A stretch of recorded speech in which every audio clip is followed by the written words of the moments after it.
কেন আমি রেজিগনেশন দিচ্ছি তার কারণ হলো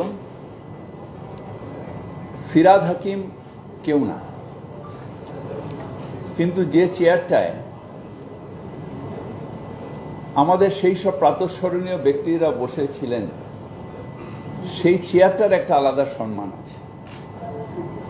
আমি নিজে যখন মেয়র ছিলাম দাপুটের সাথে চালিয়েছি, নিজেই পৌরমন্ত্রী, নিজেই মেয়র,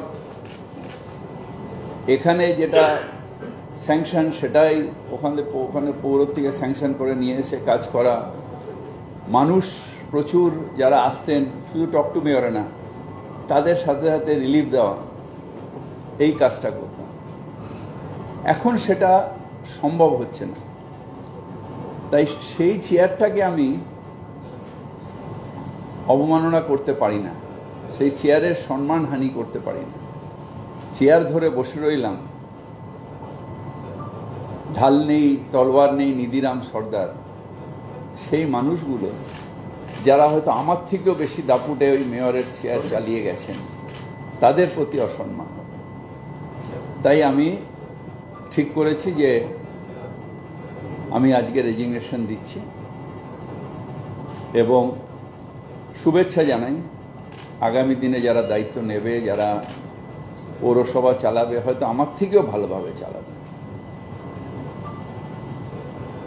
অনেকে ক্রিটিসাইজ করবেন, অনেকে অনেক কিছু বলবেন, কিন্তু স্বচ্ছভাবে পৌরসভা চালানো এবং মানুষের প্রত্যাশা পূরণ করা, এটাই কাজ। নতুন সরকারের কাছে, মুখ্যমন্ত্রীর কাছেও আমার আবেদন, মানুষের প্রত্যাশা পূরণ করা। We are all there to serve the people. আমরা মানুষকে সহায়তা করব, মানুষকে সার্ভিস দেব এবং যে বেস্ট সার্ভিস দেবে মানুষ তাকে চয়েস করবে। তাই শুভেচ্ছা দিয়ে আমি এই চেয়ার আজকে খালি করে দিলাম।